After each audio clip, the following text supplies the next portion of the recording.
mientras hablaba, no sé, se tildó y quedó congelado. Ahora sí. Alicia, Sí, ¿se escucha bien? a vos se te escucha perfecto. Ahora estoy tildada yo. Sí, Hay Bueno, gente, está hay congelada en gente el agujero. conectada, ¿eh? quedé atrapada. Bueno, ahora se va. Lo que pasa es que acabo de cambiar la resolución de la cámara y tal vez tarde un tiempito. Ahí está. En, Ahí en- volvió. en adaptarse, en que le llegue la señal. Ahora vamos a hablar de la luz y lo que viaja, que tarda en señal. Entonces, yo estoy en otra dimensión, chicos. El tema es así. Estoy a varios años luz y bueno, es el problema Ahí de... Sí, yo veo un agujero negro ahí. exactamente. Pero en realidad no ve ni el agujero ni es negro. Todo es una contradicción, ¿no? No hay ni un agujero ni es negro.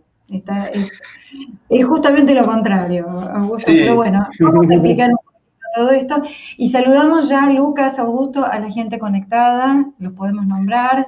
Les decimos que vayan escribiendo. Nosotros hemos compilado preguntas sobre este tema que nos han hecho a lo largo de los últimos 2 años y que verdaderamente no se podían explicar solas.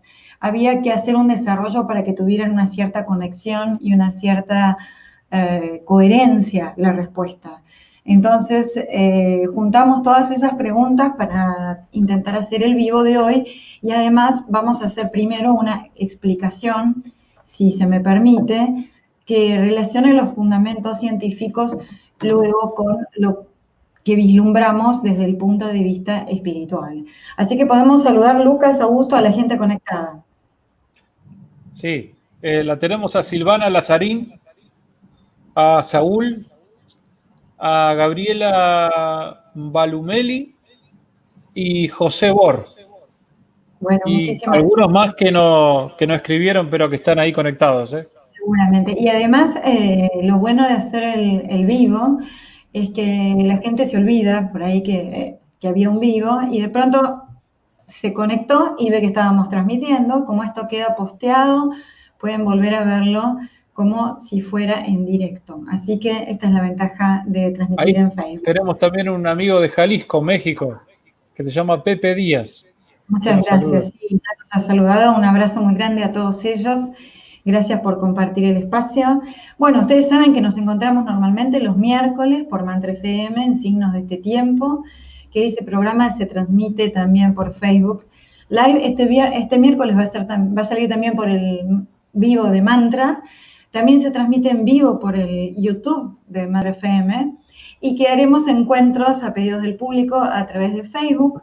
Y también estamos preparando, cuando tengamos un poquitito más de la posibilidad de juntarnos, cuando se aliviane en la Argentina un poco la fase de la cuarentena, de hacer algunas conferencias, mini conferencias, es decir, con muy poca gente en vivo, pero transmitidas online. Entre esos temas tenemos unos cuantos temas para desarrollar. La presencia extraterrestre, por supuesto vamos a hacer una gran conferencia sobre ese tema. La geometría sagrada es otro de los temas. Y este tema en profundidad desarrollado la física cuántica y el mundo de la espiritualidad. Pero hoy vamos a hacer un adelanto sobre la información que vamos a desarrollar, porque estos temas, todos los que nombré, se interconectan, todos se interconectan, y verdaderamente somos nosotros mismos los que vamos profundizando en los temas y adquiriendo mayor comprensión de la realidad que aparece delante de nosotros. Así que voy a empezar a explicar y finalmente en los últimos 20 minutos, si bien pueden surgir preguntas a lo largo de la explicación o en la última media hora, vamos a dar paso a las preguntas del público. Vamos a empezar explicando con algunas imágenes que yo te voy a ir después pidiendo, Lucas, para dar una imagen un poco más clara de a qué me refiero, ya que nos vamos a meter en un mundo muy complicado. Nos podríamos preguntar originalmente qué es la realidad, ¿no? ¿Qué es la realidad? Nosotros vemos la realidad, bueno, sin entrar en el mundo del alma, el mundo astral y el mundo espiritual, lo que dio tema al encuentro pasado, solamente mirando la realidad desde la 3D, desde la Tierra, verdaderamente cuando nosotros empezamos a hacer zoom sobre la materia, es decir, entrando a una escala muy, muy pequeña de la masa, los científicos empezaron a meterse en el mundo del átomo. Y el mundo del átomo muestra que la realidad es completamente diferente de lo que vemos en la realidad macrocósmica. ¿Qué quiero decir con esto? Bueno, varias cuestiones. En primer lugar, ya a principios de 1900 se pudo observar que el átomo está prácticamente 99,9% de su volumen vacío. Es decir, que la materia no es un continuo de masa, sino que la masa está concentrada en un punto de ese átomo que corresponde a menos del 1% de ese espacio. Es decir, que si nosotros miráramos con una lente gigante el mundo material, lo miraríamos vacío. Y solamente veríamos desperdigados como lunares, como los puntos de las estrellas que me están mostrando aquí a mi espalda, veríamos esos puntitos de materia desperdigados por ese mundo atómico. Entonces los científicos empezaron a dar cuenta de que la realidad, así como la estábamos llamando, dependía del observador, ¿no? En primer lugar, de cómo lo miraba, a qué escala, y que en el mundo de lo microcósmico, es decir, de lo atómico, la realidad no se ve como se ve en el mundo macroscópico. Se ve más parecido a cómo se ve el universo, un gran vacío, un gran vacío, que después vamos a ver si es realmente vacío, donde se encuentran desperdigados las galaxias o las estrellas o los planetas. Esta relación de cómo es arriba es abajo, de la cual habló Thoth o Hermes Trismegisto, empezó a dar vuelta desde la filosofía platónica en la mente de aquellos que empezaron a escudriñar la verdadera dimensión y estructura del átomo. Verdaderamente, si hacemos una especie de reseña, podríamos decir que de todas las ciencias que en el planeta Tierra tuvieron adelantos frente al conocimiento que dio un impacto en la realidad, tal vez la química, física, atómica, fue la más tardía. Por un lado podríamos decir, gracias a Dios fue la más tardía, porque el conocimiento del átomo llevó como implicancia, como consecuencia, el desarrollo del conocimiento de las fuerzas nucleares. Y por lo tanto, el paralelo y consecuente desarrollo de todo lo que estaba relacionado con la energía y el conocimiento nuclear. Tema que vamos a dejar para otro programa. La energía atómica y las 3 o 4 fuerzas fundamentales del universo. Porque se acaba de descubrir, aparentemente, no está confirmado, ustedes saben que en la ciencia todo descubrimiento tiene que ser avalado por muchos ensayos. Se estaría llegando tal vez a la posibilidad de una quinta fuerza, ¿no? En el mundo de la física hay 4 fuerzas fundamentales. Una que actúa a grandes distancias, la gravedad, la cual incluyó Einstein en su teoría general de la relatividad.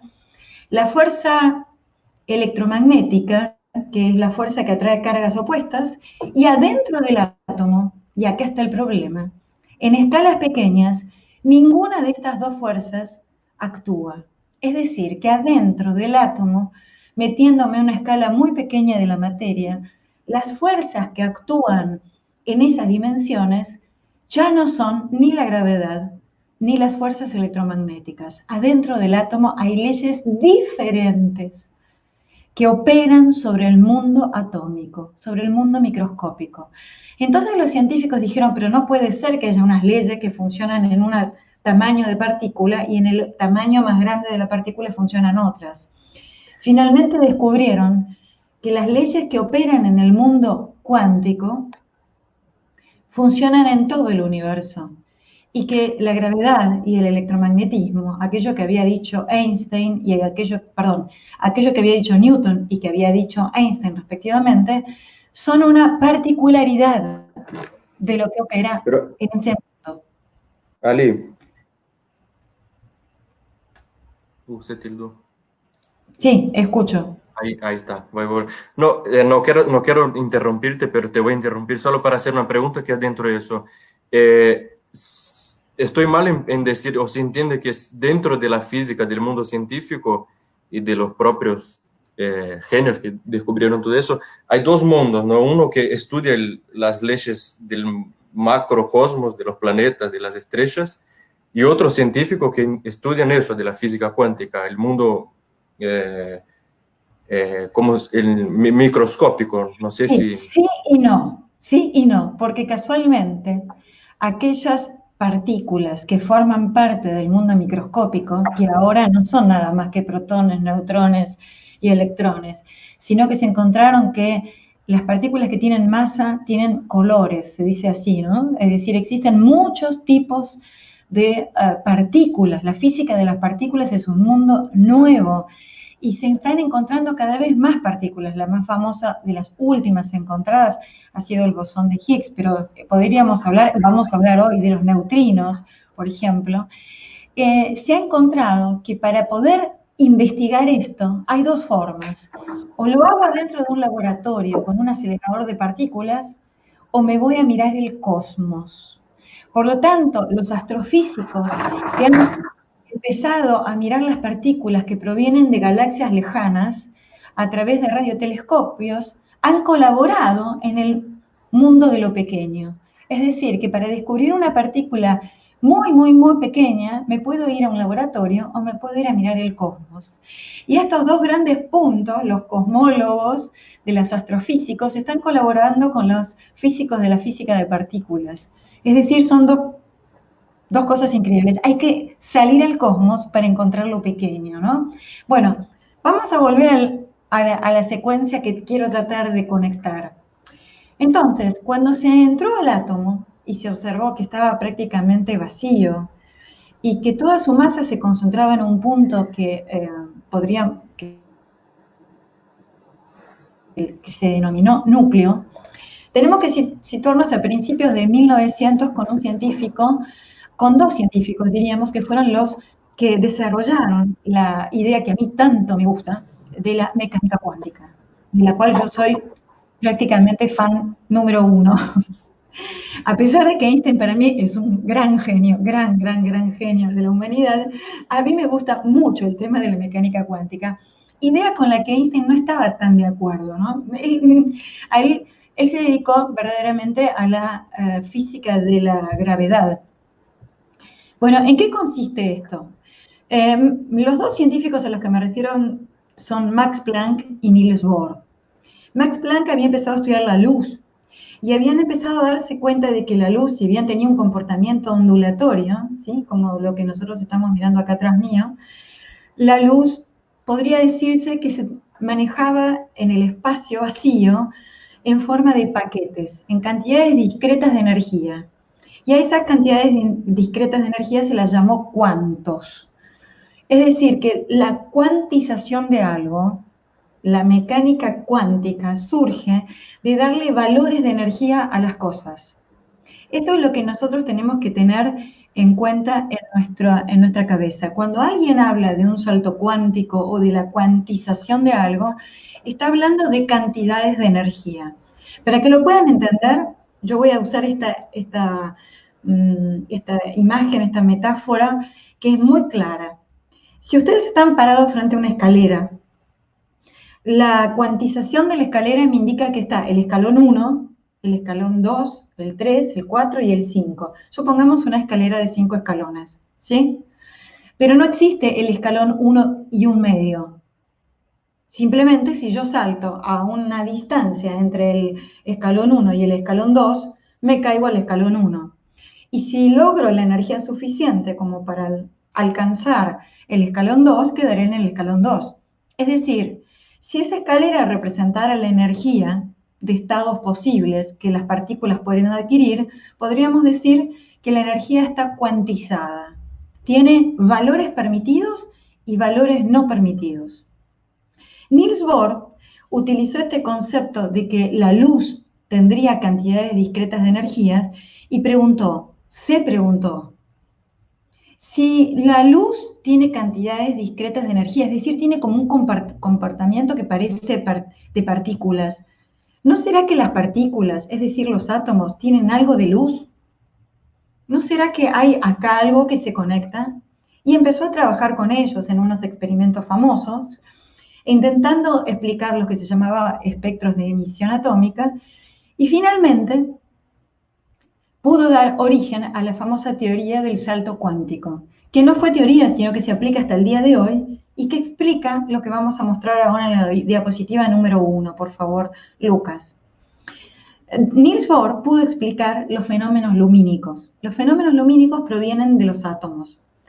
¿Cómo se hacen los átomos? Bueno, cuando hagamos la conferencia de geometría sagrada, vamos a poder contestar verdaderamente si cuando Dios dijo, hágase la luz, verdaderamente formó la energía primero o formó la materia primero, ¿no? Esta es una gran discusión metafísica y física. Bueno, lo que estamos viendo ahí es como si fueran los niveles de la escalera, el nivel 1, el nivel 2 y el nivel 3. Los electrones en los átomos ocupan niveles de energía, pero no pueden ocupar los niveles, todos los puntos intermedios entre el nivel 1 y el nivel 2, entre el nivel 2 y el nivel 3. Bohr dijo, los electrones están solamente en niveles de energía cuantizados. No pueden estar en cualquier lugar de este espacio, del espacio alrededor del núcleo.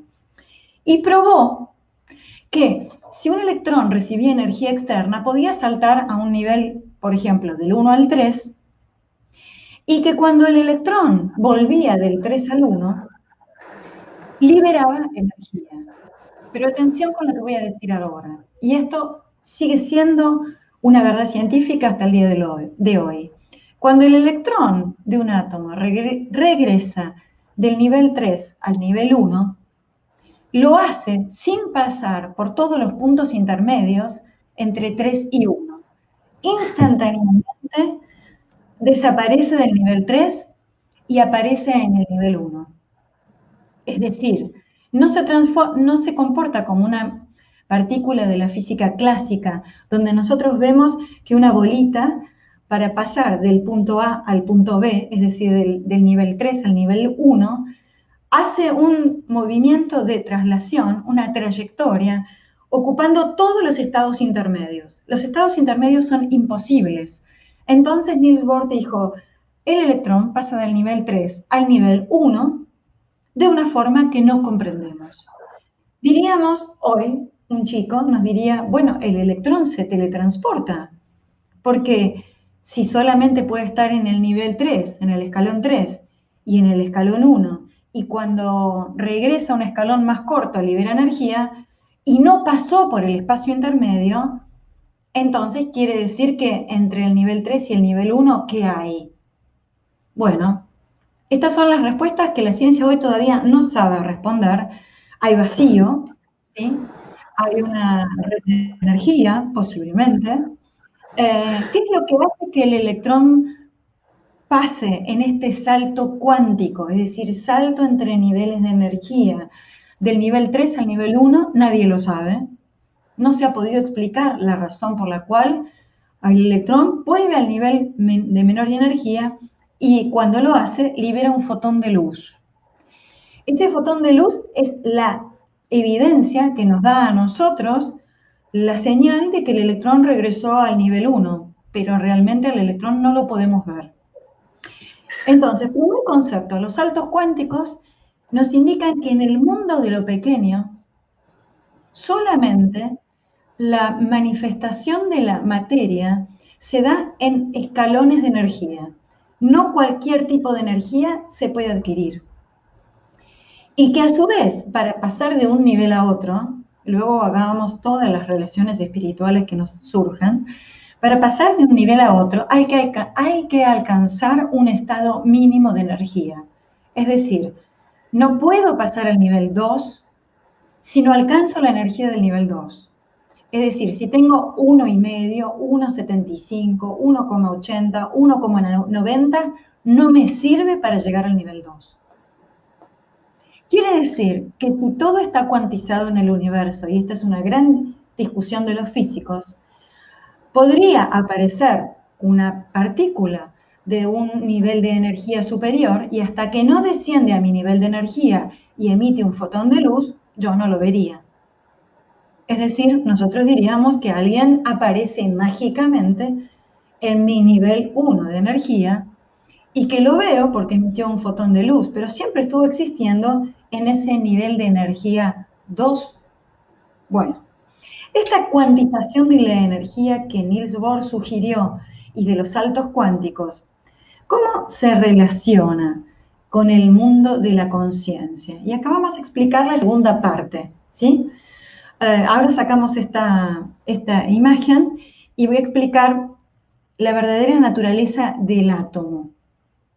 Verdaderamente los electrones se llega al modelo actual. Recordemos que cuando hablamos de modelos estamos hablando de un conjunto de ideas con cierta certeza que los científicos prueban y que explican la realidad.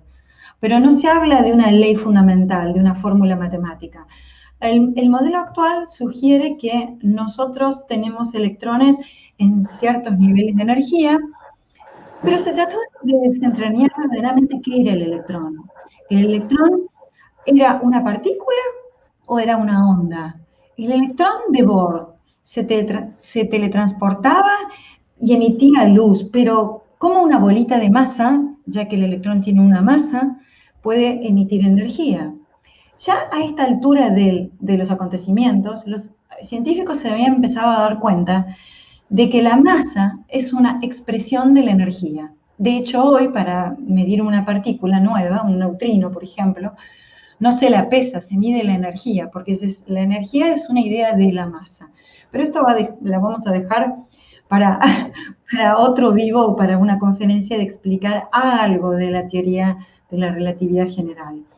Entonces, volvamos. Se preguntaron, ¿pero qué son los electrones? Estas partículas en movimiento, que están en estados cuánticos, ¿serán una onda? ¿Serán una bolita de materia?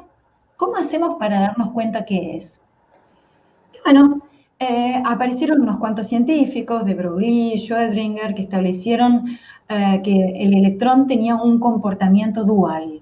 Es decir, que no era ni una bolita de masa, ni una onda como la luz. Eran las dos cosas al mismo tiempo. ¡Wow!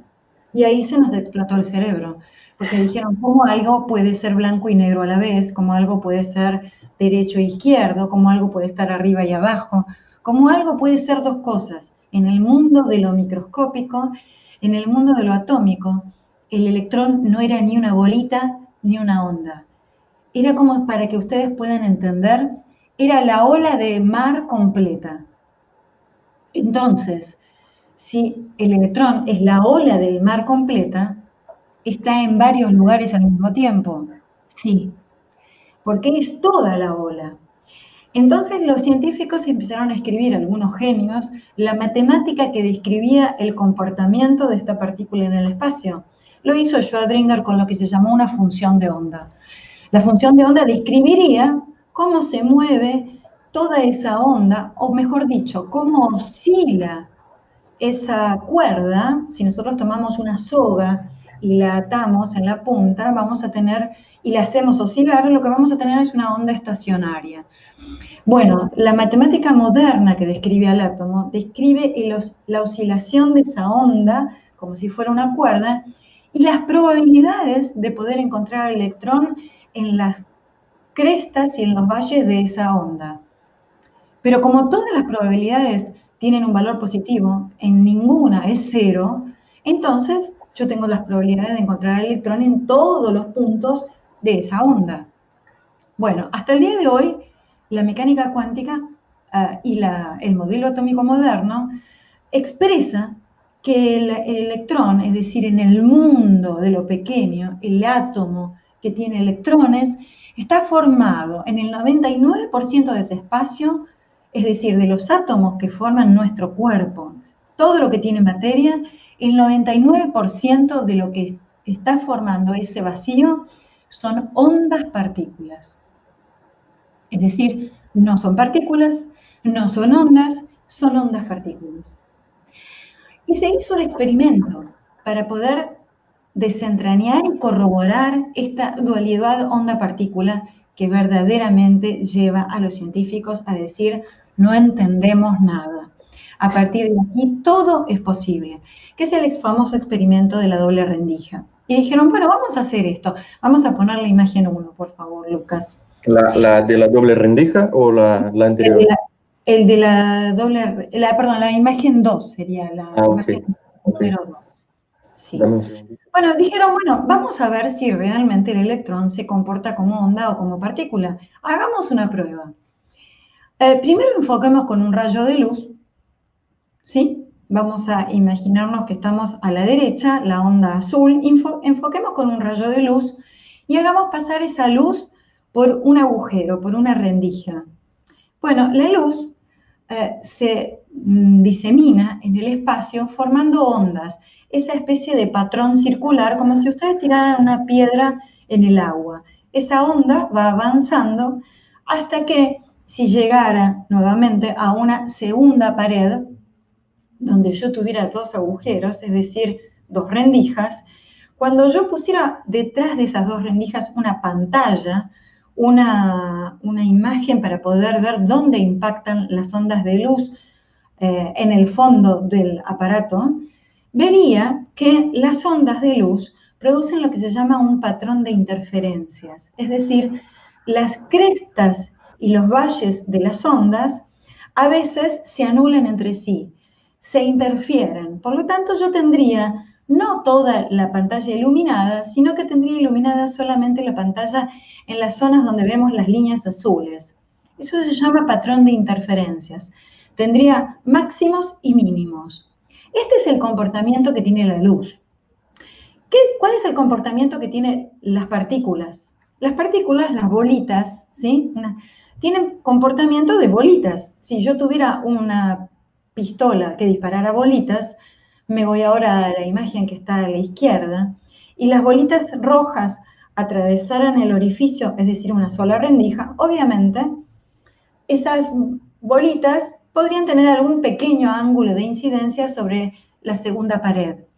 Pero cuando atravesaran la segunda pared, donde tengo dos agujeros, es decir, dos rendijas, está claro que podrían pasar o por el agujero 1, supongamos el de la izquierda, o por el agujero 2, supongamos el de la derecha.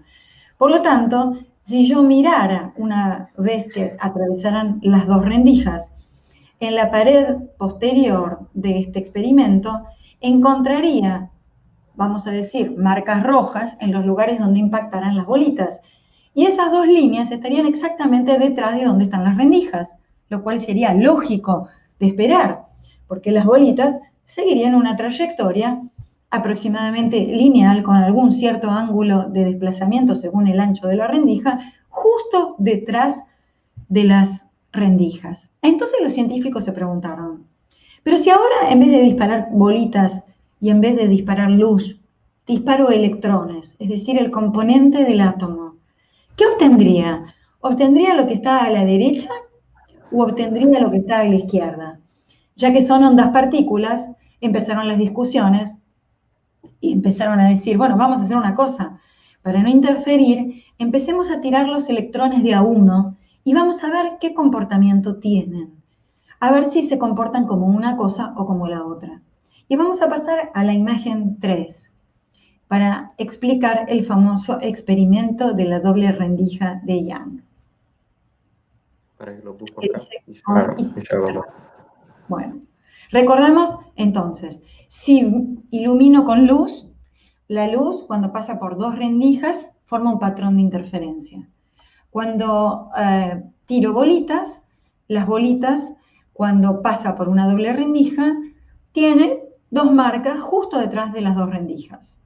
Este experimento de la doble rendija con electrones se pudo hacer recién en la década del 60 y fue confirmado muchísimas veces. Bueno, miren lo que pasó. Vamos a ver primero el de la derecha. Cuando se empezaba a bombardear electrones, empezaron a ver que cuando atravesaban las dos rendijas, estamos situándonos en el de la derecha, el que dice sin ser observado, detrás de las dos rendijas se observaba que los electrones, en vez de dar la imagen que daban las bolitas, daban un patrón de interferencia como si fueran luz. Entonces dijeron, bueno, vamos a hacer una cosa, esto debe de pasar porque el electrón está pasando por el agujero de la derecha o por el agujero de la izquierda, y para ver, y tal vez se interfieren unos con los otros y se desvían. Vamos a tirar los electrones de a uno. Y fueron tirando los electrones de a uno. Y aún así daban un patrón de interferencia, es decir, los electrones se comportaban como luz. Entonces ellos dijeron, los científicos, pero acá hay algo que no me cierra. Si el electrón es una onda y una onda de probabilidades, tiene las mismas probabilidades de pasar por un lado y por el otro, y entonces de formar toda la onda de luz. Es esta onda de luz que está pasando por los dos agujeros al mismo tiempo. Es decir, el electrón se deslocaliza, hay una superposición cuántica. El electrón tiene todos los estados posibles de esa onda y por lo tanto pasa por los dos agujeros al mismo tiempo. Esto es lo que explicaría los resultados observados a la derecha. Y entonces los científicos dijeron, pero vamos a hacer una cosa, vamos a prender recién las dos rendijas una vez que disparemos el electrón. Así lo podemos engañar al electrón. El electrón no sabe que vamos a poner los dos agujeros y una vez que haya sido disparado el electrón, ponemos las dos rendijas y lo iluminamos para ver dónde impacta. En el momento en que el observador ilumina al electrón con algún aparato de detección, el electrón elige, entre comillas, tener un comportamiento de partícula e impacta en la pared posterior del experimento como si fuera una bolita, es decir, solamente con dos líneas. Esto les voló y vuela actualmente en la cabeza de los científicos, porque el electrón, si no es observado, tiene comportamiento de luz, ondulatorio. Y si la materia es observada, pareciera que colapsa la función de onda y elige comportarse como materia. Es este experimento el que llevó a metafísicos, científicos, filósofos, religiosos a preguntarse si la materialización del universo, si la materialización de cualquier fenómeno material proviene de la observación. Cuando Niels Bohr planteó que el colapso de la función de onda de un electrón era lo que materializaba al átomo, fue cuando Einstein le contestó, muy enojado con Niels Bohr, bueno, yo me niego a creer que la luna no está allí aún si no la observo. Cuando dijo esta frase, quiso explicar que no era la observación del ser humano la que ponía a la luna en el cielo, sino que estaba allí más allá de la observación. Pero tal vez es un observador superior a todos nosotros, una conciencia superior, la que está observando todo el universo material. Entonces los metafísicos, los científicos también, muchos científicos, se preguntaron, ¿es la presencia de un observador externo el que colapsa la función de onda de la materia y hace que la materia se materialice? Y hasta el momento en que no lo hace, tiene un comportamiento de onda.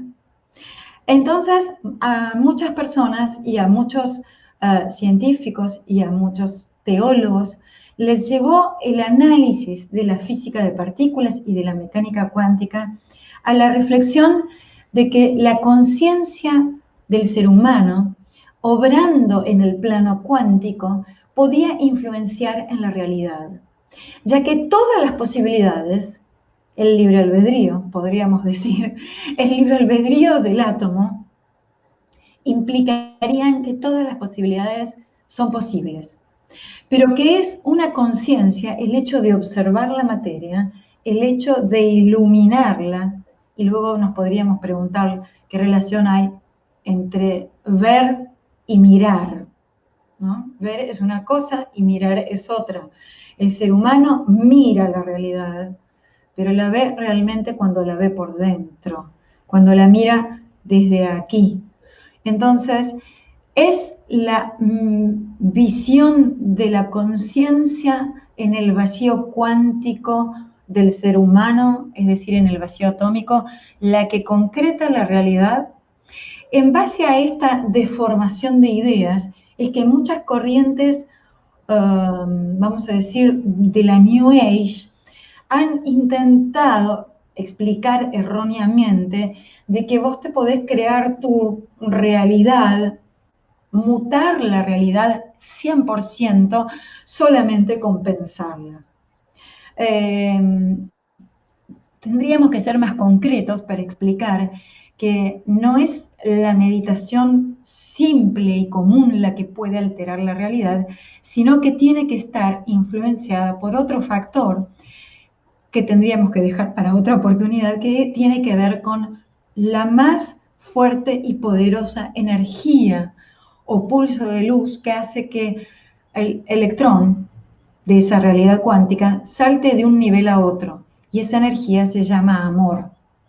Porque si volvemos a la diapositiva 1, para que el electrón pase del nivel 1 al 2, tiene que adquirir energía.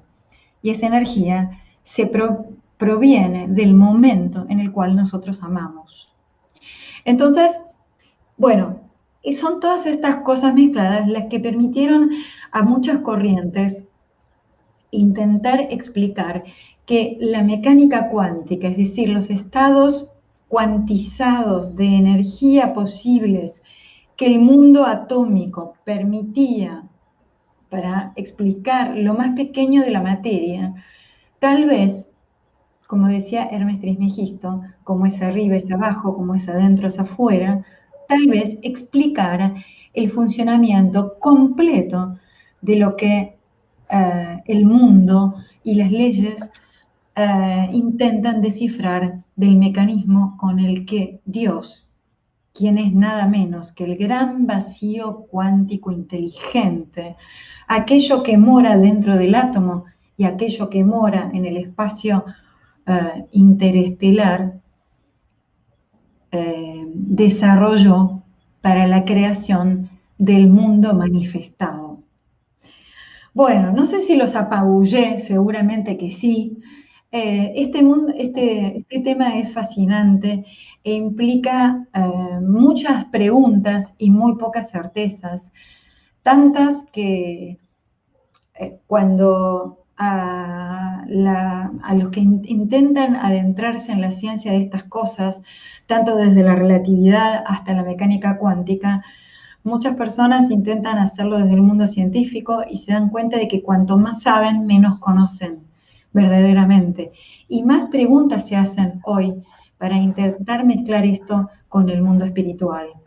La ciencia hoy conoce muchas subpartículas y está tratando de desentrañar los mecanismos, pero sí lo que ha observado, y esto es interesante decirlo, es que todas las partículas que se forman en el universo, aún el bosón de Higgs, aún los neutrones supermasivos, que ahora los vamos a comentar, que se acaban, entre comillas, de descubrir, porque vamos a ver si corresponde a una anomalía del proceso de medición o verdaderamente se corrobora su presencia, tienen que tener una energía mínima. Es decir, ¿cuál sería la diferencia entre que una partícula exista o no exista como materia? Que la oscilación de la energía que tiene esa partícula en el tiempo es estable. Hay muchas partículas que se crean en el vacío cuántico, pero tienen una oscilación que es inestable y decae. Entonces, es porque esa partícula no alcanzó el estado cuántico mínimo para poder existir. Y parece que la tabulación de qué escalones existen y cuáles no, ya está creada. Ha sido creada por el creador, por la energía omnicreante. La ciencia está tratando de desentrañar qué cantidad de partículas existen y cuáles no, cuáles son inestables en el tiempo. Es por eso que esto ha llevado a una revolución en el conocimiento y hemos comprendido que hay partículas supermasivas, es decir, de gran energía, y partículas muy, muy, muy pequeñas, sin masa, pero que tienen una energía y que existen, como los neutrinos, y que atraviesan todo el cosmos. La humanidad debe dar un salto cuántico cuando tantas veces escuchamos esta relación entre la tercera dimensión material atada a un nivel de conciencia y a un avance de la humanidad completa a un estado de conciencia superior. Verdaderamente, aquí estoy totalmente de acuerdo, lo que la humanidad tiene que hacer es un salto cuántico. Nosotros tenemos que hacer no un salto a medias.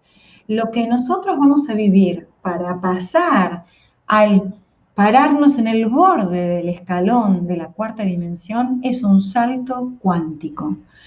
Toda nuestra existencia, nuestro ADN, nuestras células, nuestra forma de amar, de vibrar, de ser, de compartir, de comprender la realidad, tiene que hacer una revolución en nuestra forma de vivir. Y este salto cuántico no se puede hacer a medias. Entonces, acá nos podríamos preguntar si los seres que aparecen de dimensiones superiores ya hicieron estos saltos cuánticos, obviamente. ¿Y por qué las dimensiones en el espacio nos revelan, nos dan pistas de que existen dimensiones paralelas con energías superiores que obviamente no podemos ver y que para manifestarse en esta realidad lo que están haciendo es un descenso cuántico? Por lo tanto, la aparición de una nave en el cielo, la aparición de un ser delante de nosotros manifestándose con un hilo de luz, significa nada menos que la proyección en este plano de una manifestación de un nivel de energía cuántica inferior.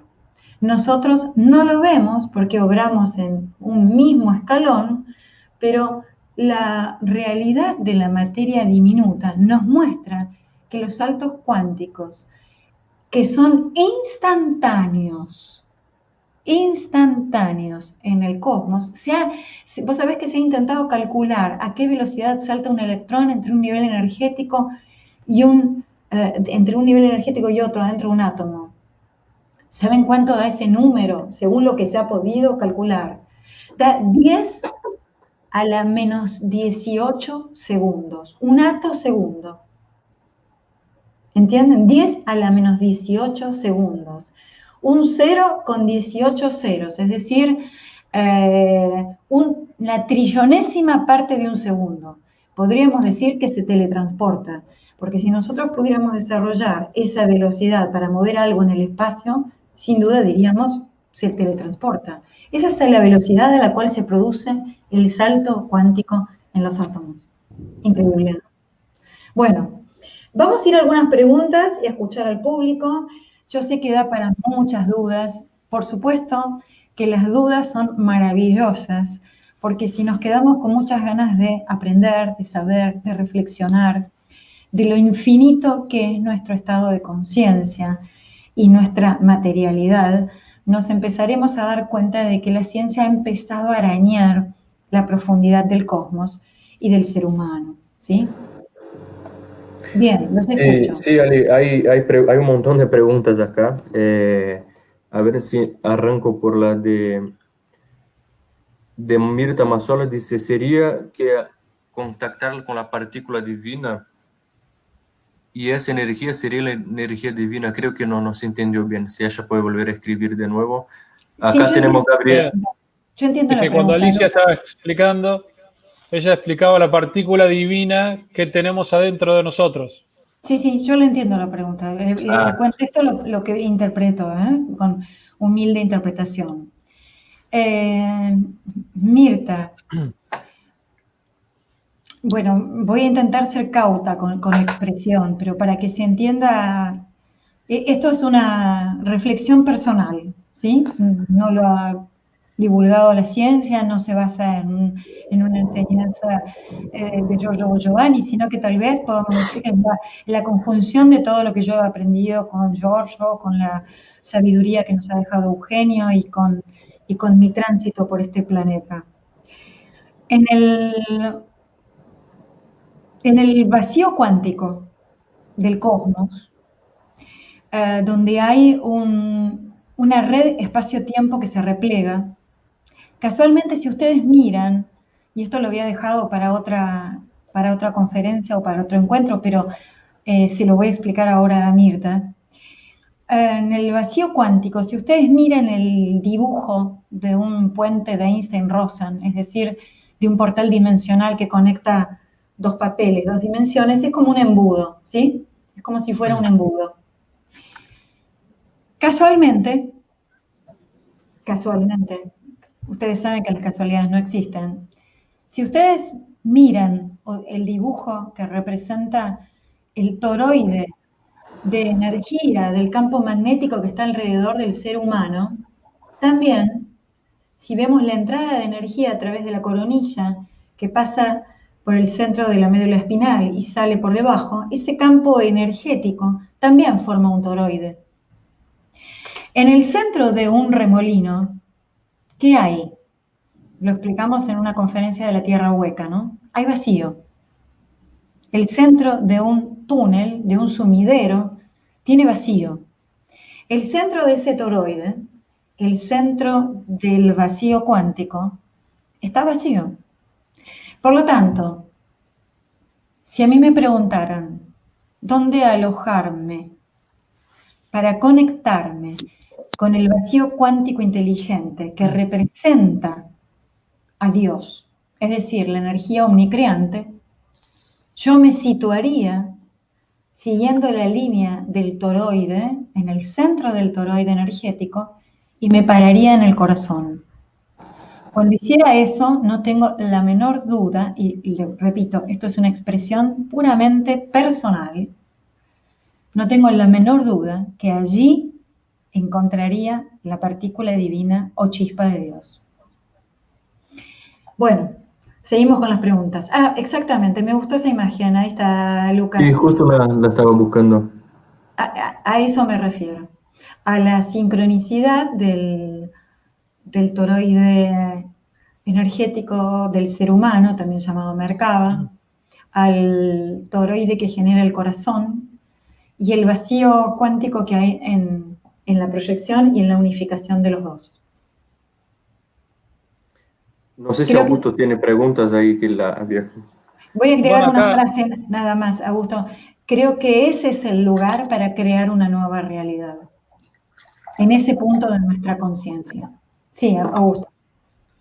Acá María Estela Ávila pregunta si la meditación tiene que ser intencionada y con amor incondicional, dice.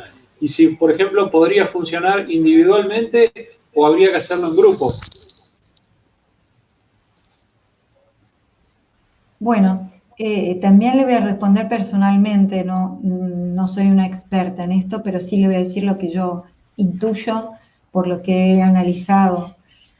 La meditación, cualquier acto de meditación, como acabo de contestar recién, tiene que ser una expresión donde en ese vacío cuántico yo me encuentre con Dios, así como vos lo sientas.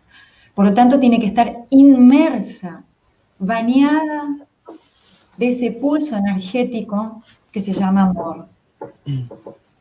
Si no lo hacemos así, no estaremos en ese lugar del vacío cuántico. Es absolutamente necesario estar vibrando en una percepción de amor.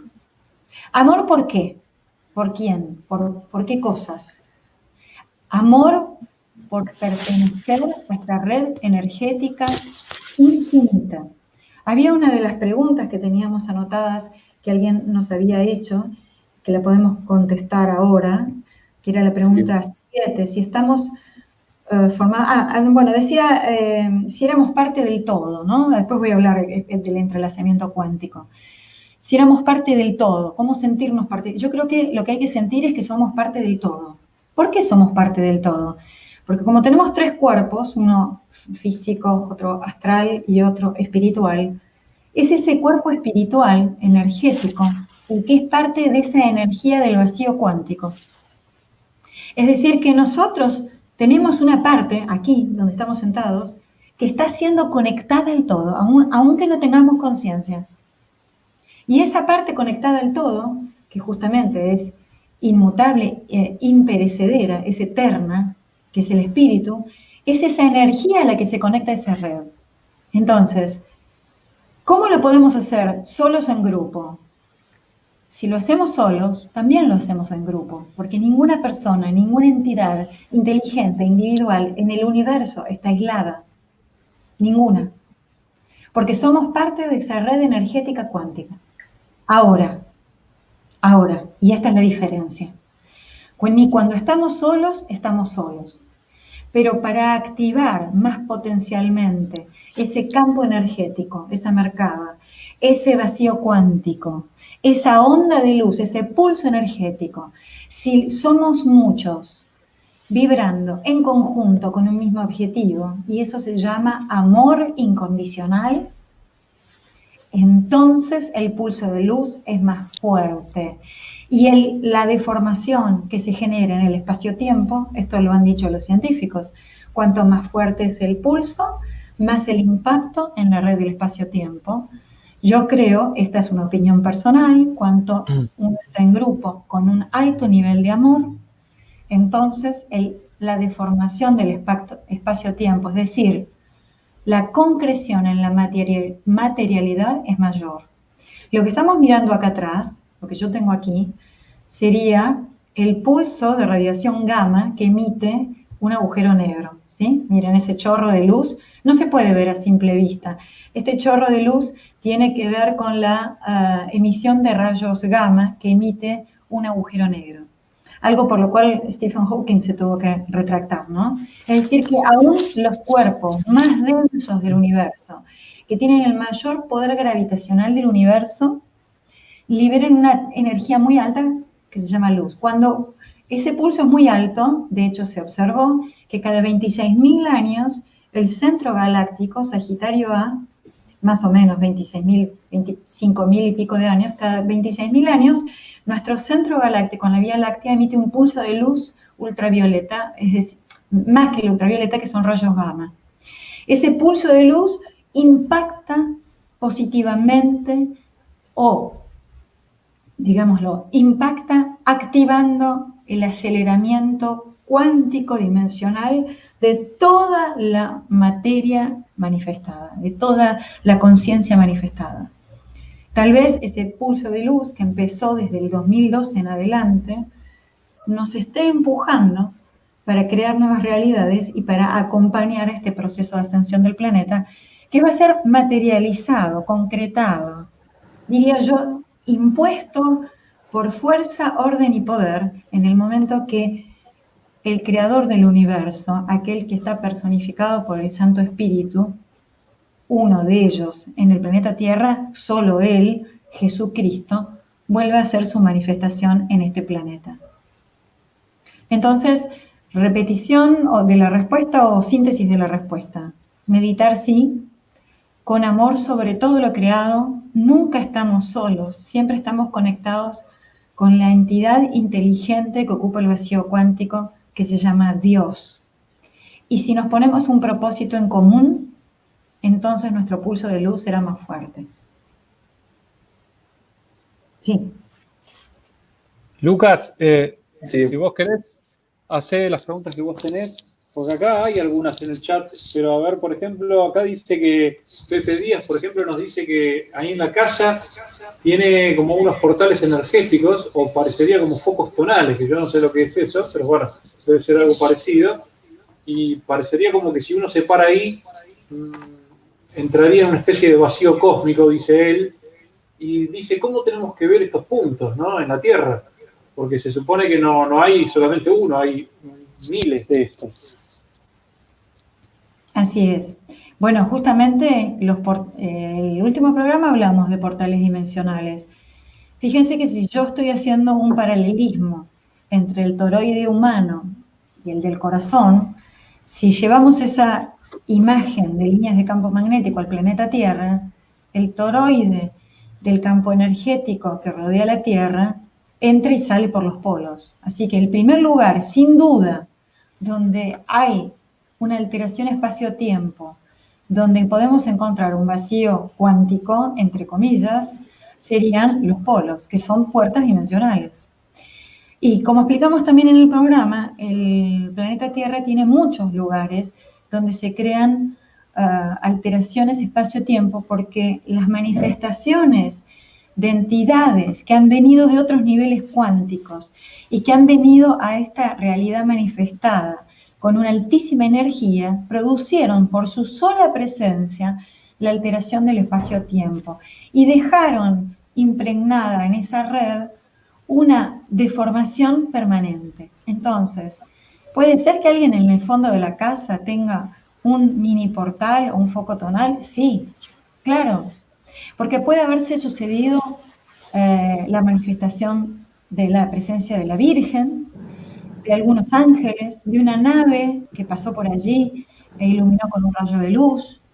Se puede haber producido un acto de amor sublime, alguien que entregó la vida por alguien. Eso produce también una emanación que queda en el registro energético del planeta. Puede haber sucedido una meditación muy fuerte en grupo. Esto es más difícil, pero bueno, sí puede suceder. Esto en general, nosotros no alcanzamos a producir un portal, salvo algún tipo de mente muy especial, algún misionero que haya venido al plano terrestre. Nosotros influenciamos más sobre nuestra propia realidad, pero sí podemos nosotros llevar nuestra intención hacia un portal superior, el Sol, y el Sol nos lo devuelve. Entonces, estos lugares son propicios para la conexión de la concreción de la realidad, pero solamente si siento amor. La naturaleza, lugares donde no están contaminados con el hombre, donde los elementales renuevan lo que se llama prana, la energía que se transporta en el vacío, son también más propicios para, digamos, para que haya menos tráfico o menos ruido de fondo en la liberación energética. Y los científicos dirían, hay menos ruido en la señal, ¿no? La señal de ruido siempre se tiene que descartar en una medición. Bueno, en el medio de una ciudad, en el medio de nuestra locura humana, hacemos mucho ruido de baja intensidad. Esta sería la razón. Sí, Alicia. A la gente que está conectada, por favor. Sí, tenemos muchas preguntas más. Si querés te las voy haciendo o como vos digas, Alicia. Sí, por favor. ¿Esa percepción de amor es una frecuencia? Nos pregunta Beni Tatiana Gorzabel. Y dice también, y si es así, con tomar conciencia, ¿es la manera de acercarnos a ese vacío cuántico? ¿Se entendió? Sí, estoy pensando cómo responder esto. Me tendría que preguntar a mí misma qué es tomar conciencia. Tomar conciencia significa saber que soy eterna o eterno, como quieras decirlo. Saber que estoy conectada a una red de energía amorosa que tiene un propósito en el universo, que cada vez que yo tomo conciencia de eso, tomo conciencia de la frecuencia de amor infinita que tiene el Creador en sus manifestaciones creadas. Y por lo tanto, si tomo conciencia de eso, cualquier otro que no soy yo es un reflejo de esa manifestación de amor creada. Entonces, dejo de mirar el mundo desde estos dos ojos, ¿sí? Desde la objetividad individual, para mirar el mundo desde la unicidad del todo. Eso es amor. Amor es sentirme parte, aún en la soledad, y hacer mi trabajo. Si yo percibo eso, todo lo que genero va a estar en concordancia a lo que he venido a hacer este plano. No sé si se entendió, no quise ser extraña con mis palabras. Lo que pasa es que verdaderamente los seres humanos, me incluyo absolutamente, yo no estoy elevada para nada, no recuerdo el nombre de la persona que preguntó, es difícil estar todo el tiempo vibrando en el amor. Porque este sistema, esta dimensión de la dualidad, en la unicidad no hay dualidad. Yo no me siento abandonado, aislado, no amado. En la unicidad con Dios, permanentemente, no miro el mundo desde la polaridad. Pero cuando yo miro desde mis ojos, miro el mundo desde la polaridad. Y es ahí cuando no me siento parte. Entonces, ahí me siento aislada y no soy parte de la red del vacío cuántico. Por lo tanto, para todos nosotros, la primera, sentir el amor en todas las condiciones humanas es muy difícil. ¿Qué tenemos que hacer? Intentarlo. En algún momento del día, en algún momento de nuestras vidas, poniéndonos un propósito. Porque ese propósito se empieza a alinear, ese estado cuántico al que teníamos que llegar, se empieza a alinear con la energía que está en nuestros campos sutiles, con ese que ya está alineado con el espíritu. El espíritu está en esa red cuántica, del todo creado que es eterno. Entonces, si yo tengo una parte eterna, ya tengo una parte que está alineada con el flujo del amor. ¿Por qué no la siento?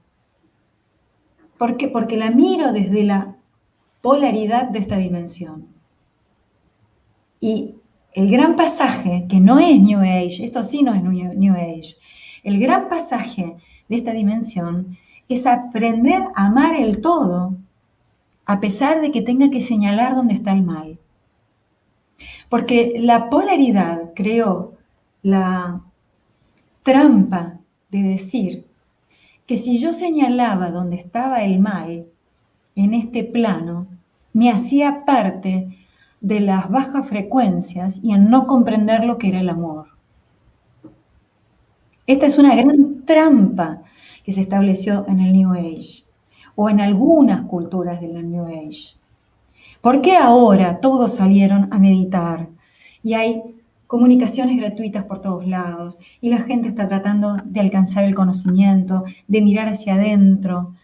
Porque el mundo nos ofrece una cara hostil. Vivimos en la polaridad. Yo tengo que señalar dónde está el mal, para resistir desde mi interior y no perder el eje de mi sentido de existencia, pero recordar que hay quien me quiere torcer de eso. No es aislándome y negando la realidad que dejo de mirar el mundo, es mirando desde mi interior al mundo con más calma. Dios, la entidad creadora, omnicreante, inteligente, nos mira como una función de onda. Es más, los científicos han dicho, Dios debe ser aquel que conozca todas las funciones de onda de todos los electrones, de todos los átomos del universo manifestado. Sabe todas las probabilidades de cómo se van a manifestar esos átomos. Y dice, bueno, les doy a ustedes la posibilidad de cómo se quieren manifestar. Tienen todas las probabilidades, pero yo, que conozco todas, sé cuál vas a elegir. Pero a vos te dejo tu libre albedrío. Si querés ser onda, si querés ser partícula. Entonces, aquellos que quieren coartar la decisión de si somos onda, partícula, que elegimos en el libre albedrío, se oponen al plan de Dios. Y esto es señalar el mal. Entonces, cuando yo señalo el mal, no soy parte de la baja frecuencia, porque lo hago desde la seguridad de que soy eterno y que tengo que ayudar a los otros a trascender esa dualidad. Y a todos los que pueda, les tengo que señalar que somos eternos. Pero en este plano tengo que indicar dónde está la trampa. Decirlo no me convierte parte de la energía baja. Este confrontamiento de no hablemos de lo negativo porque se me puede pegar es absolutamente falso. Yo solamente puedo pegar a mi vacío cuántico aquello que proyecto desde el amor o desde el miedo. Porque el miedo es la misma escala que sería cero amor. Cuando yo muevo el cursor o el termómetro del amor hacia el máximo, lo que tengo es el estado de beatitud. Cuando lo muevo al mínimo, tengo el miedo. O sea, la sensación de aislación en mi vida o de aislamiento. Sí, Ali. Augusto, ¿querés decir algo? Tengo dos preguntas más. Acá José Bor pregunta, cuando el Sol hace una especie de círculo alrededor, ¿no? Es como un halo luminoso que se pone al lado del Sol, que lo hemos visto, es un fenómeno que lo he visto. ¿Qué tipo de mensaje es ese y qué energía emana? Nos pregunta Jorge Bor. No sé a qué halo se refiere José. No sé exactamente. Se refiere al halo luminoso que nosotros hemos visto, por ejemplo. No, vos no estabas. El Sol a veces emite un halo, es una visión óptica, una visión aparente que nosotros vemos desde este plano, pero es como una imagen de luz, un círculo alrededor del Sol. Bueno, habría que distinguir fenómenos astronómicos de fenómenos espirituales. Las entidades que están en planos superiores, aquellos que nosotros llamamos ángeles de la quinta dimensión, y los seres extraterrestres, seres físicos que están en la cuarta dimensión, para ayudar a este salto cuántico de la humanidad a un estado de conciencia superior, manifiestan muchas veces señales que sean visibles desde la materia, porque somos muy cabezas duras, para poder comprender la personificación que tiene la materia en el cosmos. Y que cuando vemos un astro de luz como una estrella, verdaderamente tenemos que comprender que hay un ser inteligente que lo compenetra. Entonces, a veces los halos de luz no son otra cosa que una manifestación física de tormentas solares, una gran descarga esto se traduce en una gran descarga de protones y electrones que llegan a la atmósfera terrestre. Otras veces es una señal que dan los seres, para alguien en especial. Nosotros recientemente vimos un mensaje que nos envió Giorgio Bongiovanni desde Uruguay, donde en un amanecer sobre el mar, sobre la playa, se vio todo un halo de luz al costado del sol, como si fueran dos paréntesis, ¿no? Como si fuera el sol en el centro, entre paréntesis de luz. Y ese paréntesis, para una persona, para un observador casual, significaría un reflejo sobre las aguas. Para Giorgio Bongiovanni, con su altísima conexión espiritual, recordemos que él es un estigmatizado, significaba la presencia del Padre y del átomo de hidrógeno, es decir, el principio creador. Entonces, esa manifestación es la que verdaderamente debería llegar a impactar sobre nuestro corazón, pero es muy difícil frente a una misma señal otorgarle diferentes significados. Debemos estar en el lugar y ser partícipes de esa experiencia para encontrarle un verdadero simbolismo. Yo puedo contar, ahora que estamos en un vivo y en un programa, tuve la oportunidad de estar en Fátima y vivir una experiencia personal junto con otra persona que estaba allí acerca de un fenómeno lumínico que hizo el Sol. Y verdaderamente fuimos dos personas las que observamos este fenómeno y el resto de las personas no pudimos, no participaron. Tal vez esa no era una señal para ellos, o tal vez hubo gente que al mismo tiempo que yo lo estaba viendo, lo estaba percibiendo desde otra forma. ¿Sí? Bueno, ahí se escucha un ruido en tu casa, Alicia. Sí, sí.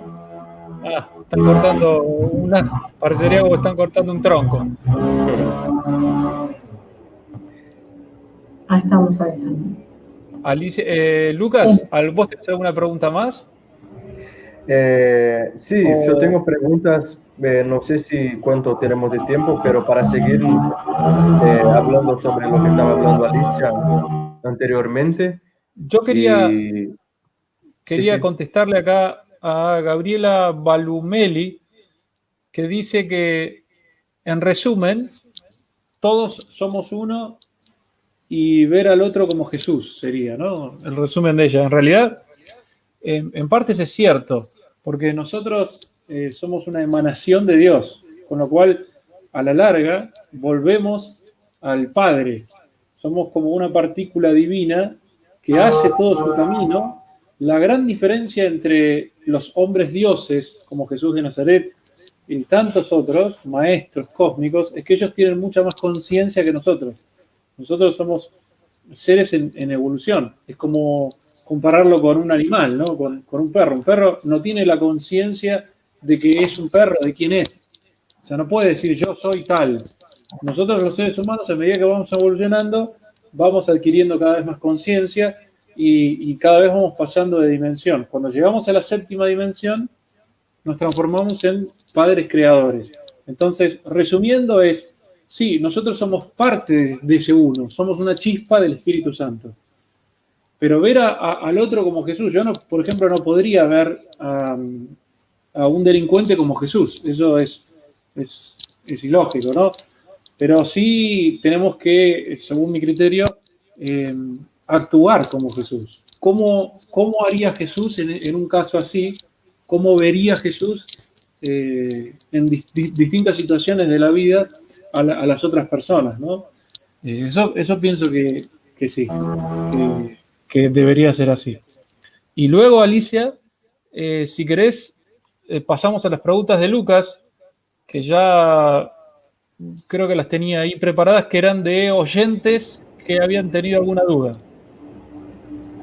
sí, sí. Así es.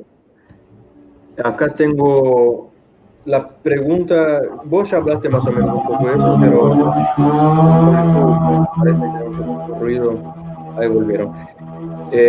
¿La conciencia crea el mundo material? Esta es una pregunta.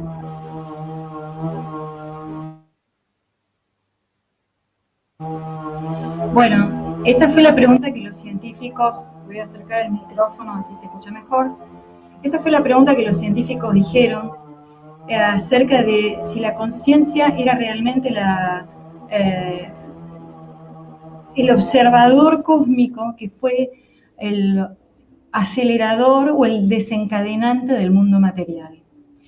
Y es aquí cuando la presencia de un Dios se estableció o se intuyó desde la mecánica cuántica. Es decir, si para la manifestación de la onda partícula como materia había que mirarla, ¿ha sido el mundo material la concreción de una idea primigenia que un gran observador del universo ha tenido respecto de aquellos pensamientos no manifestados?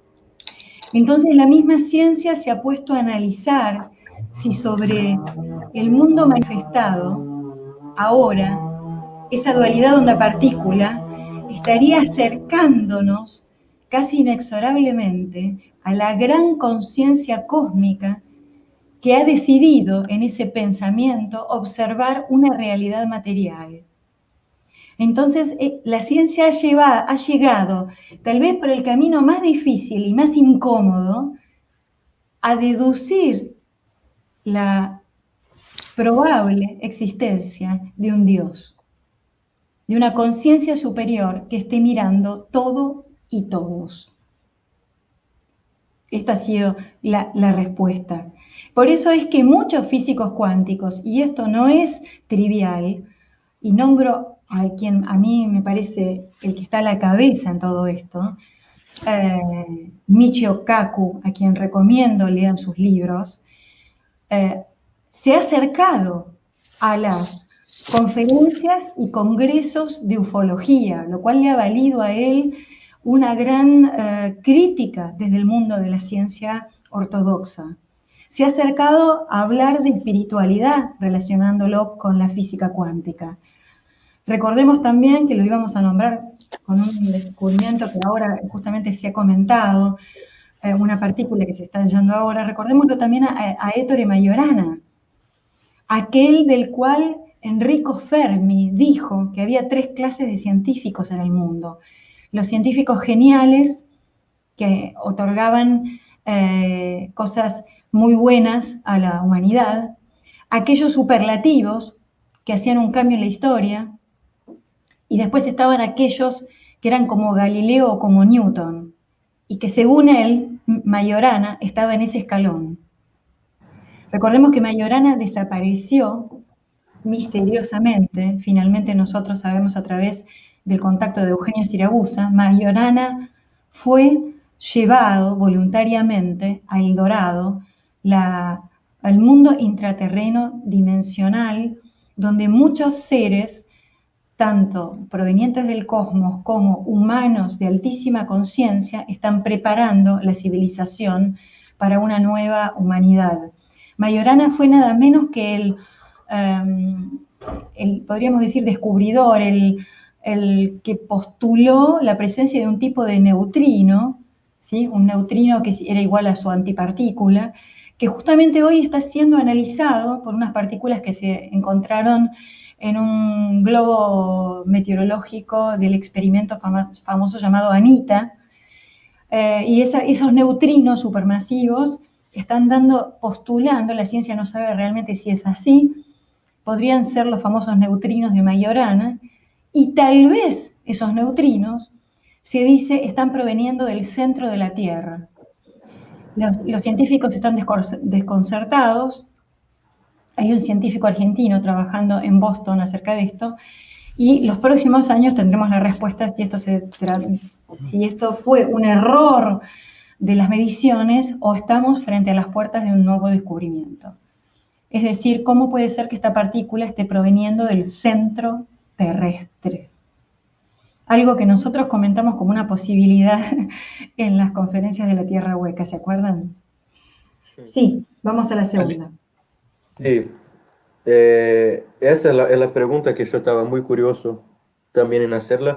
Volviendo al tema anterior que dijiste sobre la idea del átomo, de ese viaje en el espacio en donde se teletransportaría, la pregunta sería que los viajes en el espacio, la proyección y la aparición de naves, ¿sería la posible evidencia de un mundo cuántico? Sin duda. Mira, para que entendamos esto brevemente, la estrella más cercana que nosotros tenemos es Alfa Centauro, sí, Alfa Centauro, con unos 4 años luz, ¿sí?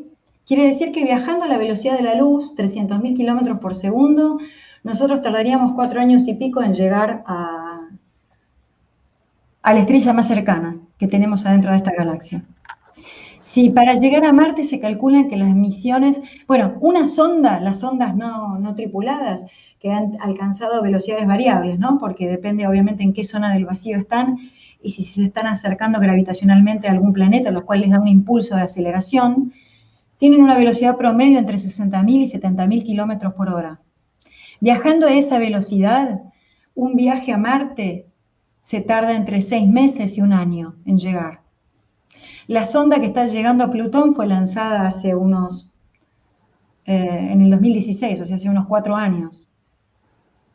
Entonces, las distancias en el universo son tan gigantes, nuestra galaxia se ha vuelto a recalcular y el diámetro de la doble espiral de nuestra galaxia, la Vía Láctea, tiene 200.000 años luz. Como las distancias son tan grandes en el universo, no se habla de kilómetros, sino que se miden las distancias en lo que tardaría la luz en recorrer de una punta a la otra. Entonces, ¿qué es un año luz?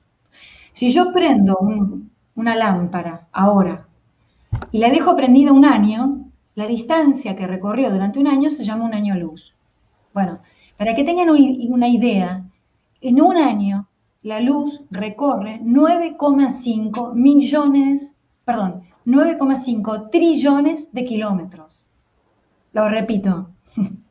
La luz recorre en 1 año 9,5 trillones de kilómetros. Y la estrella más cerca de acá es Está 8 años luz, ¿o no? 4 años luz. 4 años luz. Entonces, tenemos 200.000 años luz de ancho de esta galaxia. Entonces, con la galaxia más cercana, Andrómeda, la tenemos a 2,5 millones de años luz. Entonces, ¿cuál es la razón? Dicen todos los investigadores del fenómeno ufológico. La primer razón más que evidente por la cual la ciencia se confabula con el poder de la censura para negar la presencia extraterrestre. El hecho de que si una civilización más inteligente, proveniente de fuera de nuestro sistema solar, estuviera acercándose hacia nosotros, hubiera desarrollado, para no morir en el viaje, una tecnología que le permita viajar a una velocidad igual o superior a la de la luz. Y eso para la ciencia hoy es una herejía científica. Es imposible superar, según las ecuaciones de la relatividad de Einstein, la velocidad de la luz con un objeto material, porque se desarrollaría una fuerza de inercia tan grande que para volver a acelerarlo necesitaría una fuerza más grande y sería imposible siquiera acercarme a la velocidad de la luz. El problema es que estas civilizaciones que han desarrollado un salto cuántico, es decir, están vibrando a frecuencias diferentes, han conseguido desmaterializar lo materializable. Es decir, comentamos lo que dijimos en el programa pasado. A una frecuencia vibracional mayor han disminuido la tasa de cohesividad, es decir, la fuerza de atracción interatómica, y hacer transparente aquello que parece una masa sólida. Es decir, han aumentado el vacío cuántico entre los átomos. Entonces, eso lo hacen con saltos. Es por eso que una nave que se materializa en el cielo, y nosotros vemos filmaciones a diario de estas cosas, decimos, apareció de la nada. Claro, porque venía vibrando en una dada frecuencia, baja la frecuencia al campo cuántico de la tercera dimensión, aparece visible, y de pronto tiene otro comportamiento, por ejemplo, se acelera y desaparece, porque vuelve a adquirir una frecuencia vibracional diferente. Además, hay un segundo fenómeno que es el del entrelazamiento y superposición cuántica, que sería un poco más largo de explicar. Pero justamente son las dimensiones en el espacio tan enorme que llevan a la conclusión de empezar a darse cuenta de que algo que viaje a la velocidad de la luz y que tenga un comportamiento inteligente, de por sí tardaría miles de años en atravesarla. Entonces, los científicos, con el descubrimiento a través de la teoría de la relatividad general y el estudio de los agujeros negros, empezaron a evidenciar que el espacio-tiempo curvo permitía percibir de que podría haber atajos en el universo que le permitieran a alguien, no a nosotros, con una cáscara de nuez, como son nuestros cohetes, atravesar ciertos saltos cuánticos que nos proyecten de un estado al otro. Y esto la ciencia sí se lo está planteando en serio. De hecho, todas las películas buenas de ciencia ficción que se filman, Interestelar a la cabeza, han sido asesoradas por científicos de física cuántica expertos, como Kip Thorne, que escribió un maravilloso libro que se llama La física cuántica y los agujeros negros, que recomiendo a los que la quieran leer. Sí, Ali, solo una cosa, ¿tiene relación lo que dijiste de las naves? Viste que hay muchos videos donde aparecen esferas de luz o naves, y el momento de la nave desaparecer, yo me acuerdo que dijiste en el ejemplo del átomo, que cuando un electrón baja de frecuencia, emite un fotón. Eso tiene que ver, no sé si ya viste, hay videos de naves en que a la gente lo graba una esfera de luz o lo que sea, y al momento de desaparecer es como que hace un brillo grande. ¿Se puede decir que es una relación así? Yo creo que sí. No conozco la física involucrada, pero sin duda, si un cuerpo material, y creo que hay muchas evidencias testimoniables contundentes y no descartables, es decir, que se deban a otros fenómenos, ¿no? Recordemos que el mismo Hynek, el del famoso proyecto Libro Azul, un astrofísico totalmente negado con la posibilidad de la vida extraterrestre, aún estudiando todos los fenómenos que la CIA y el FBI habían encontrado en sus archivos como reportados, había llegado a la conclusión de que el 10% de los mismos no podía ser explicado bajo ninguna experiencia humana. Entonces, si un escéptico absoluto que formó parte del cerco de censura dijo que el 10% no podía ser explicado, entonces, si tomamos solamente ese 10% y consideramos que hoy hay miles de filmaciones que muestran lo que vos decís, una desaparición material donde previamente se ve un pulso de energía, podríamos asociarlo a la ciencia conocida actualmente y decir, es probable que todos los electrones, a través de todos los neutrinos y de la alineación de los espines electrónicos, produjera un salto cuántico que haga que a mi vista se evidenciara una invisibilidad. Yo me lo planteo como pregunta.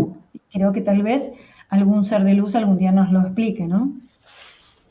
Perdón, yo he visto en China ya que se habían desarrollado no sé qué, una especie de tecnología, pero se ve que bastante económica, donde yo lo vi en un video, no sé si es algo real, por supuesto, no sé si es armado, donde la persona colocaba no sé qué material y en el momento que colocaba ese material, atrás no había nada, se invisibilizaba toda la materia que estaba ahí alrededor.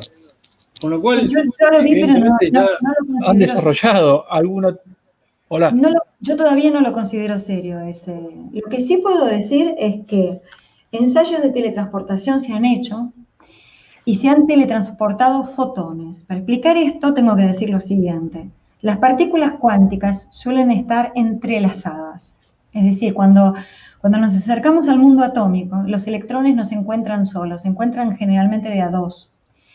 Y el creador del universo los ha armado así. Y los ha puesto con lo que se llama una medida cuántica que se llama spin. Vamos a decir, uno mira para un lado y el otro mira para el otro. Esta sería la explicación en términos sencillos. Y lo que se ha observado, esto fue una enorme discusión entre Einstein y Bohr, es que si yo modifico uno de esos electrones y lo pongo a mirar, en vez de para arriba, para abajo, el otro, aún sin saber que yo cambié el primero, cambia automáticamente. Aún si los separo a distancias infinitas. Esto a Einstein le voló la cabeza y se peleó bastante con Niels Bohr y le dijo, ese efecto fantasmagórico no existe. Bueno, la cuestión es que el creador de la mecánica cuántica, Niels Bohr, tenía razón y sí existía. Y de hecho el entrelazamiento cuántico ha permitido teletransportar fotones entrelazados de una parte del Atlántico a otro, a las Islas Canarias. Y se empezaron a proyectar en la mente de los científicos, ¿será posible entonces teletransportar algo más que un fotón, es decir, electrones o materias? Si yo a todos los electrones de mi cuerpo los copiara, ¿sí?, y los entrelazara con otros, y formara otro ser humano acá al lado, a ese, en otra parte del espacio, lo podría entrelazar conmigo y por lo tanto teletransportarme. Claro, el problema es que para hacer esto tendría que matar todas mis células. ¿Sí? Con lo cual, la nueva creación de mi yo ya no sería yo. Y la enorme discusión de si ese nuevo cuerpo con los electrones entrelazados guardaría algo de lo cual los científicos se olvidan, que se llama conciencia. Claro, eso iba a decir. Falta la conciencia. Claro, que está en ese vacío cuántico. No puedo copiar el doble de la conciencia. Puedo copiar el doble de los electrones, pero no el doble de la conciencia. Por lo tanto, cuando yo haga ese salto de teletransportación, tal vez mi conciencia tiene que permanecer en el vacío cuántico. Y esto es algo que nos van a explicar los seres de luz. Porque yo verdaderamente no sé cómo se hace. Así que si esperaban escucharlo en este vivo, chicos, nos disculpen. No vamos a poder transportarnos. No. Bueno, vamos Alicia, a las a las 5 cerrar, ¿sí? Para que no volver locos al público y leer las últimas preguntas. Sí, Augusto. Acá Pepe Díaz decía que con respecto al foco tonal, ¿es beneficioso o todo lo contrario? Ese campo energético que le aparece a él. No lo sé. Cuando uno se para ahí, me refiero, ¿no? Que pregunte a su corazón. Yo no creo que no hay nada que, si está en su casa, yo creo que es absolutamente beneficioso. Por Y que supuesto, yo pienso lo mismo. la mejor forma de comprobar esto es pedir pruebas. Sentarse ahí, empezar a rezar, o empezar a meditar, o simplemente pedir la sincronización de esa energía con nuestra energía para potenciar nuestra misión en este plano y buscar pruebas. Siempre tenemos que ser un poco incrédulos para protegernos, pero sí abiertos al amor de Dios. Y tal vez está ahí, aunque no lo entendamos, ¿sí? Tal vez tenemos el portal dimensional en el ascensor. Y bueno, nos lo ponen ahí porque somos tan cabezaduras que no tenemos idea y nos quieren beneficiar aunque sea 5 minutos. Bueno, entonces en realidad no hay que entender demasiado, hay que sentir. Hay que sentir. Y proteger, ¿sí? O sea, por las dudas, siempre pedir la ayuda y la presencia divina de la luz crística. Sí. Sí, bueno, siguiendo con las preguntas, con toda esa idea del vacío, de la materia, surge la idea de antimateria, ¿no? ¿Qué es la antimateria? Si los científicos te contestaran, ¿qué saben qué es? Pero ¿dónde está? No. Entonces yo aquí voy a usar información científica e información espiritual. Cuando se creó este universo, hace 13.800 millones de años, en ese famoso evento que se llamó la gran inflación, el Big Bang, donde se creó el espacio-tiempo, es decir, la materia se expandió creando el espacio y el tiempo al mismo tiempo, se debería haber formado tanto materia como antimateria. Es decir, si los átomos que nosotros concebimos en este mundo material tienen una carga positiva en el centro y alrededor cargas negativas, la antimateria sería la imagen especular de esto, es decir, un átomo formado por una carga negativa en el núcleo y cargas positivas moviéndose. Hay evidencias de que la antimateria existe. De hecho, en el CERN, en el laboratorio del acelerador de hadrones de Suiza, han fabricado algunas partículas de antimateria. Ahora, esto es lo que la ciencia sabe y desconoce dónde está la antimateria que se creó en el Big Bang. No saben dónde está. No pueden decir, especulan que hay un universo paralelo de antimateria que se desarrolló en el tiempo igual que este y que ese universo de antimateria tal vez se esté preguntando dónde existe el universo de la materia, es decir, nosotros, porque tampoco lo puede ver. Eso especulan los científicos. Ahora yo te voy a dar la respuesta que nos ha dado Giorgio Don Giovanni a nosotros. El mundo de la antimateria forma parte de los mundos astrales y espirituales. Es decir, el mundo paralelo que los científicos proyectan como,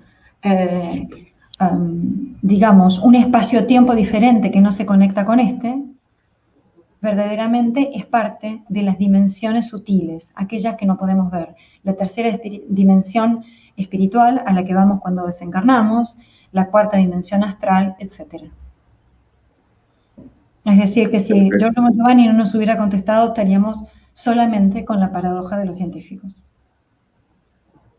Esta es la antimateria. Es decir, bueno, y también recordemos que hay un cinturón de antimateria que se crea esporádicamente entre los cinturones de Van Allen y que se concentra específicamente en una zona del Atlántico que se llama anomalía del Atlántico Sur. Y esto fue lo que me llevó a mí a hacerme una pregunta cuando hablábamos de los túneles subterráneos a la Tierra, y es cómo es que desde la Tierra se está manteniendo a cierta altura de la atmósfera un cúmulo, una nube, si ustedes lo quieren llamar, de antimateria. ¿De dónde viene? ¿Cómo procede? ¿De dónde? Entonces, yo no creo que venga desde el cosmos. yo creo que hay alguna interacción terrestre. Y tal vez este neutrino que se encontró en la Antártida, si es, repito, que se corrobora el dato de este neutrino supermasivo, que sería un neutrino de Majorana, indica que lo que sucede en el centro terrestre es algo más que hierro líquido fundido girando. Así que esto es una gran pregunta para la ciencia y para el futuro. Sí, tenemos, vos dijiste a las 5, tenemos 12 minutos más para hablar. Bueno. Otra pregunta de acá, sobre los milagros de Jesús. ¿Los milagros de Jesús podrían ser una especie de colapso de la función de onda del electrón? Bueno, espera, voy a llamar a Jesús y le pregunto, pero si yo con mi mente diminuta intentara interpretar en qué consistieron los milagros, muchos de los milagros que hizo Jesús. Solamente, en primer lugar voy a decir que solamente me atrevo a intentar explicar uno. Del resto no puede ni siquiera mi mente imaginarlo, ni aún jugando un cuento de ciencia ficción, pero podría intentar explicar la transformación del agua en vino, ¿no? Para transformar agua en vino necesariamente tengo que cambiar el núcleo de los átomos. Hoy se conoce que hay una fuerza que está en el núcleo atómico que se llama fuerza débil, que induce el decaimiento beta, se llama así, es un decaimiento radioactivo, que transforma los neutrones en protones y viceversa, activados o emitiendo neutrinos. Los neutrinos son esta partícula sin masa que emiten, se ha observado, los soles. Si Jesucristo no era un sol en la Tierra, ¿quién lo era? Sin duda yo creo que el cuerpo astral, espiritual y físico de Jesús emitía neutrinos. Y los emitía con tanta intensidad y cantidad que podía alterar la materia realizando este famoso decaimiento beta y transformando un átomo en otro, lo que se llamaría alquimia espontánea, si ustedes lo quieren llamar así. Y creo que la manifestación de esos milagros mostraban dos cosas. En primer lugar, que el ser humano que estaba allí, digamos, manifestando los milagros, era la expresión sublime de angelicalidad a la cual nosotros tendríamos que llegar. Es decir, el ser humano se debería y llegará, sin duda, en algún tiempo, a convertirse en un ser que tenga la potencialidad concreta que tuvo Jesús. Y por el otro lado, nos revelaba la identidad de quien estaba personificando la energía de ese ser, que ya te repito, era como un sol en la Tierra. Entonces, desde el punto de vista de la mecánica cuántica y de la física, tal vez los milagros de Jesús sean otra pista para entender que el creador del universo bajó en un envase de hombre para manifestarse dentro de nosotros o entre nosotros. Muchas personas me dirán, bueno, hubo muchos maestros que realizaron milagros. Sí, todos ellos fueron parte de la manifestación de esa dimensión, de la sexta dimensión en este plano. Por lo tanto, la energía del Santo Espíritu estaba muy presente en ellos. Pero el único que realizó una resucitación de alguien muerto 3 días antes, en la muerte de Lázaro, fue Jesucristo. Y nosotros explicamos, aquí no es tema de este vivo, de que de todos los que bajaron como mensajeros cósmicos, el que tenía la entidad individual como manifestada del Santo Espíritu era Jesús. Es decir, la energía crística guió a muchos seres crísticos y por lo tanto por eso tuvieron y tienen una injerencia como maestros ascendidos en este plan cósmico para la Tierra.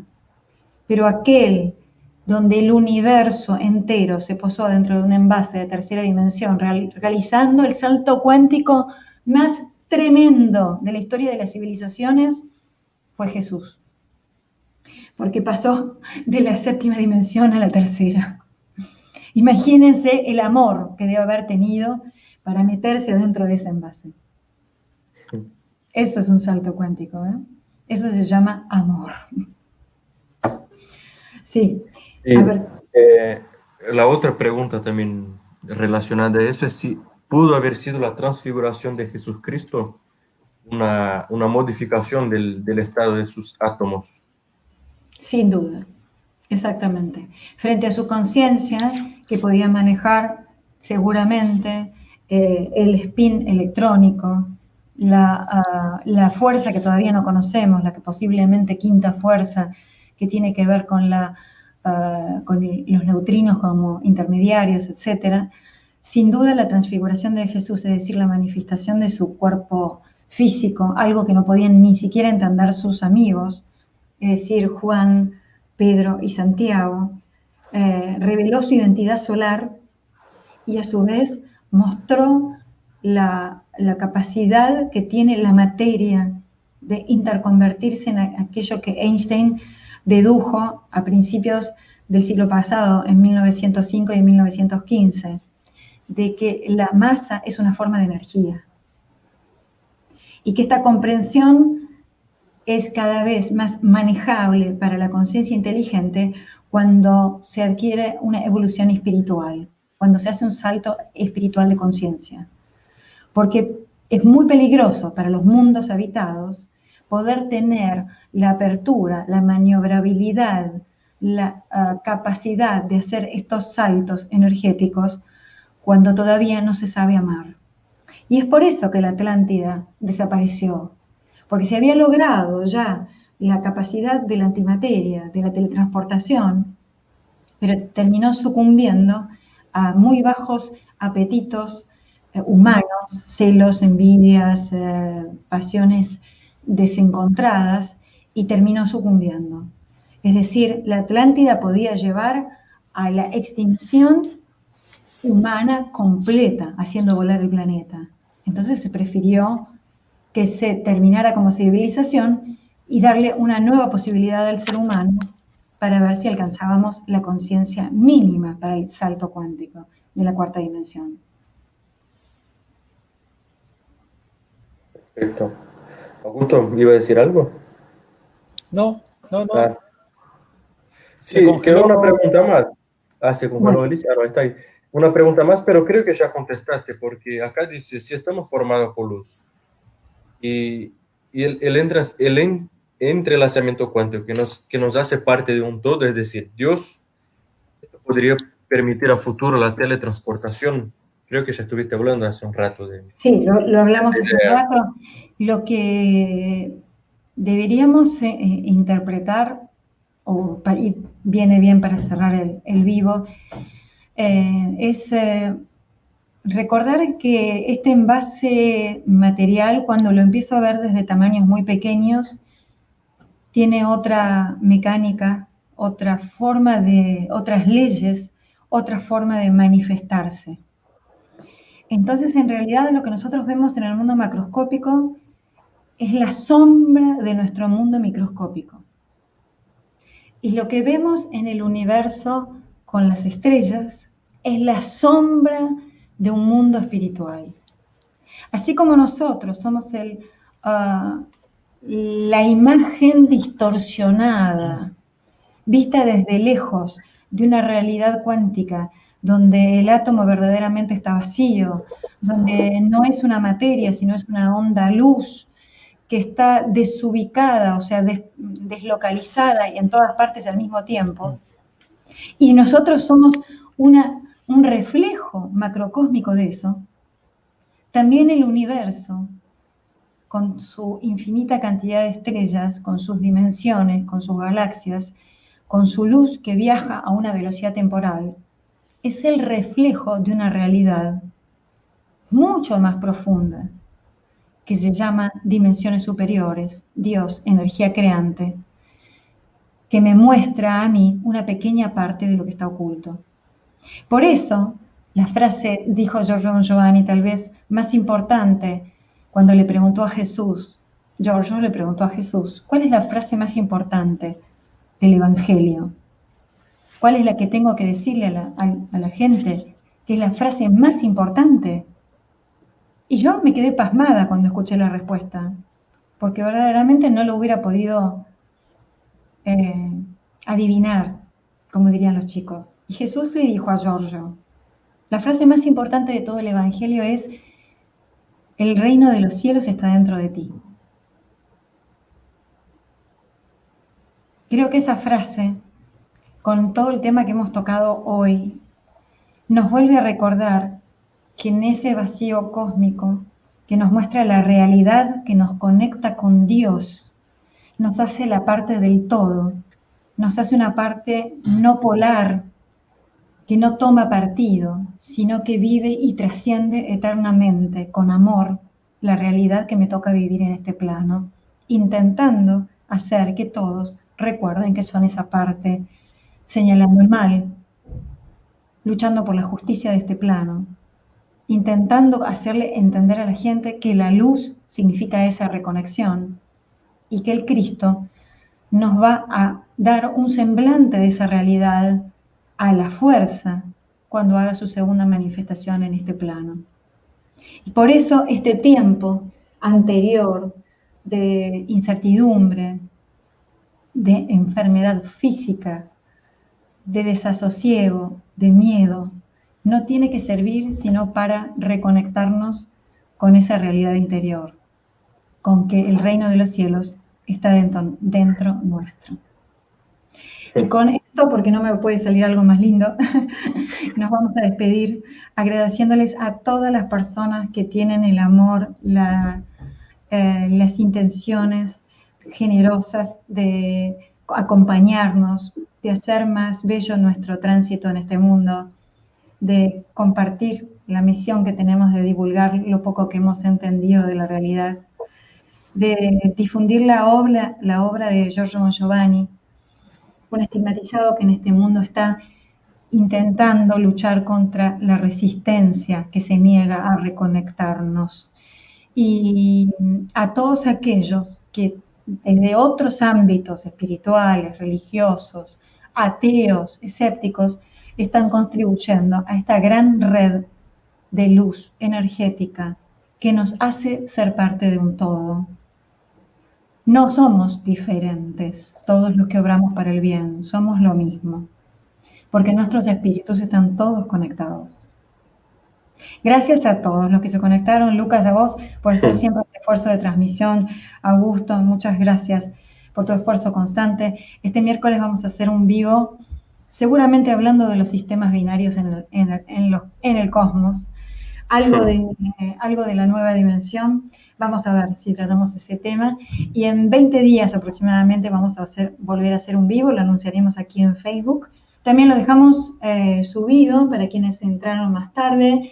Y recuerden que nos pueden escribir aquí al Facebook, hacer preguntas o sugerirnos temas y comentarnos, y nosotros intentaremos con nuestra formación, nuestra intención y sobre todo con nuestro amor, contribuir a su propio camino espiritual. Recuerden que solo ustedes pueden dar ese paso en el avance evolutivo. Todos los que nos crucemos por el medio serán simplemente disparadores, como los disparadores que yo tengo en mi vida, como los que ustedes tendrán, y todos nos podemos alimentar de algo que nos haga recordar que somos esa chispa en conexión, en amor y en unidad. Nos despedimos. Gracias Augusto, Alicia, y a todos los del chat. Un abrazo y nos vemos, el miércoles y dentro de 20 días para el próximo live. Muchas gracias.